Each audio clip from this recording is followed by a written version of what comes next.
एक बार फिर से इस मनन की बेला में हमारे प्रभु यीशु मसीह के सामर्थी नाम में आप सभी मित्रों का मेरी ओर से हार्दिक अभिवादन। मैं हूं आपका भाई अजीत होरो। मेरे मित्र, कल के मनन में हमने सुना था मत कहिए भाग 1 और उसमें हमने सुना था मत कहिए कि मैं कुछ नहीं कर सकता। आज हम इसके दूसरे भाग में चलेंगे और दूसरे भाग में आज हम मनन करेंगे मत कहिए मेरे पास नहीं है। और एक बार फिर से वही वचन जो हमने मनन के लिए कल रखा था, वही वचन एक बार फिर से आपके सामने पढ़ूंगा।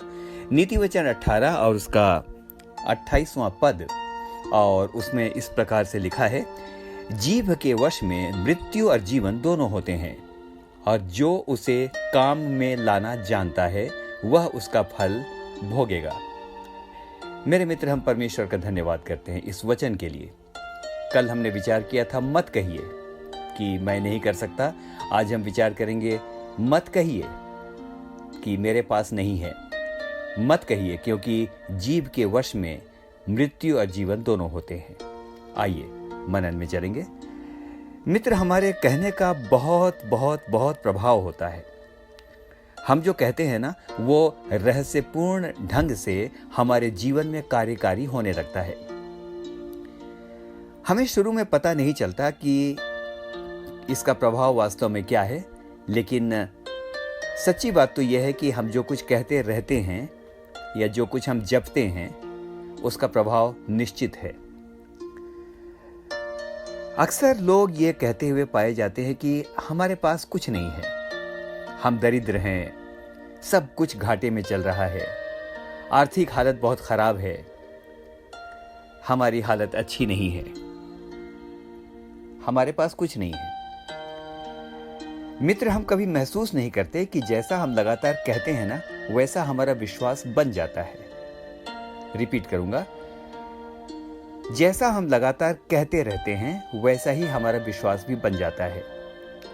ध्यान दीजिए, जब कोई माला जपने को दी जाती है तो एक ही बात को उस माला के साथ अलग अलग दानों में हम लगातार दोहराते रहते हैं ताकि वो बात घटित हो जाए।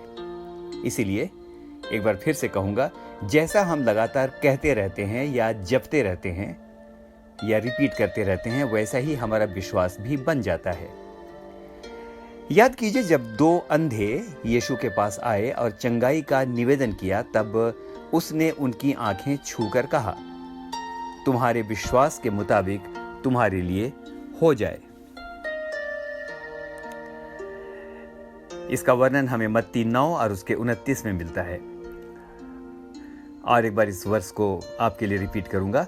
तब उसने उनकी आंखें छूकर कहा, तुम्हारे विश्वास के अनुसार तुम्हारे लिए हो। मित्र, ध्यान से सुनिएगा। यीशु ने अपने इस वक्तव्य में अपनी ईश्वरीय सामर्थ्य से भी ज्यादा जोर उनके विश्वास पर दिया है। यह बात तय है कि यीशु के पास सामर्थ्य है, लेकिन यह सामर्थ्य तभी कार्यकारी होता है जब सामने वाले का भी विश्वास हो। मित्र, हमारे साथ जो कुछ भी होता है ना, वह हमारे विश्वास के अनुसार ही होता है। अगर हम ये विश्वास कर लें कि हमारे पास कुछ नहीं है, हम दरिद्र हैं, हम लूटे जाते हैं, हमारे जीवन में विपन्नता ही विपन्नता है, हम तो बहुत निर्धन हैं, हमसे तो कुछ होगा नहीं, अगर यही बात हम सोचने लगे और बार बार लोगों से भी कहने लगें, तो विश्वास कीजिए, ऐसा कहने के द्वारा हम अपने जीवन में विपन्नता या निर्धनता या अक्षमता को इनवाइट करने लगते हैं। एक नेगेटिव एनवायरनमेंट हमारे चारों ओर बनने लगता है। आइए देखें कि इस बारे में वचन क्या कहता है। ये कोई मनोवैज्ञानिक सिद्धांत नहीं है, लेकिन ये परमेश्वर का वचन है। योएल 3 और उसके 10 में परमेश्वर ने अपने वचन के द्वारा लोगों को उत्साहित किया।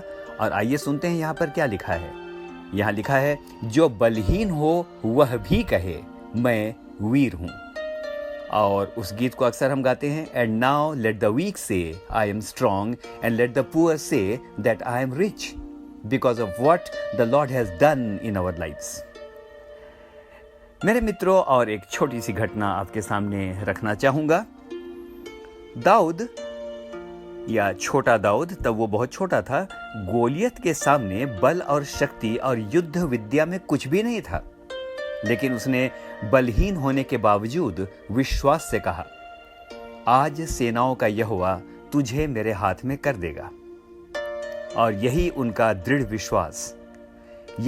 दृढ़ विश्वास उसकी विजय का कारण बन गया।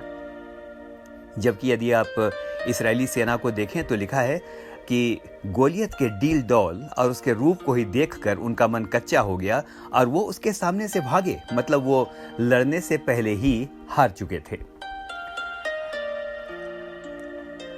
लड़ने में या युद्ध में विजय आपके जज्बे के अनुसार होती है। अभी मैंने हाल में कहीं पढ़ा था। दाऊद के बारे इस समय देखेंगे। उसका यही दृढ़ विश्वास कि आज सेनाओं का यहोवा परमेश्वर तुझे मेरे हाथ में कर देगा, उसकी विजय का कारण बन गया। उसके पास हथियार नहीं था, गोलियत की तुलना में वो कुछ भी नहीं था, लेकिन उसने अपने मुंह से घोषणा की। और आज मैं कहूंगा कि जब हम दावा करते हैं कि हम परमेश्वर की संतान हैं, तो हम भी अपने मुंह से इस बात की घोषणा करें कि उसमें हम निर्बल नहीं, लेकिन हम बलवान हैं। आइए आज के विशेष मनन के केंद्रीय बिंदु पर चलें। तो आइए, कितने भी निर्धन क्यों ना हो, आज अपने जीवन में संपन्नता की घोषणा करें और कहें कि मेरा परमेश्वर अपनी महिमा के भंडार से मेरी सब घटियों और कमियों को पूरा करेगा।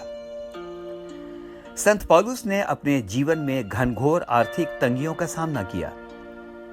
उसने लोगों से लेकिन एक बात हम जानते हैं, उसने लोगों से अपने निर्वाह के लिए ना तो चंदा लिया और ना ही भीख मांगी। हम देखते हैं कि आज बहुत से प्रचारक इसी बात को लेकर रोते रहते हैं। मेरे मित्र, पौलुस ने, जबकि उसके पास बहुत संपत्ति नहीं थी, वो परिश्रम करके सुसमाचार का प्रचार करता था। वो भी कह सकता था कि मेरे पास कुछ नहीं है, वो लोगों से सहानुभूति बटोर सकता था, लेकिन सुनेंगे कि बड़े विश्वास के साथ उसने क्या कहा। और उसने कहा, मेरा परमेश्वर भी अपने उस धन के अनुसार जो महिमा सहित मसीह यीशु में है, तुम्हारी हर घटी को पूरा करेगा।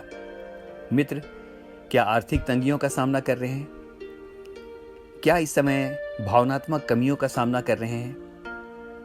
क्या इस समय अच्छे शब्दों की कमी का सामना कर रहे हैं कि आपको किसी से बात करने का मन नहीं करता और आपको लगता है कि आपके पास बोलने के लिए भी कुछ नहीं है?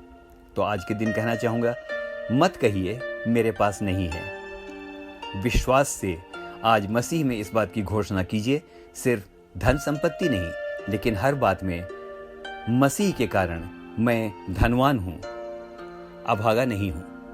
आमीन। हम में से हर एक को परमेश्वर आज के दिन आशीष दे। मित्र, एक छोटी सी प्रार्थना।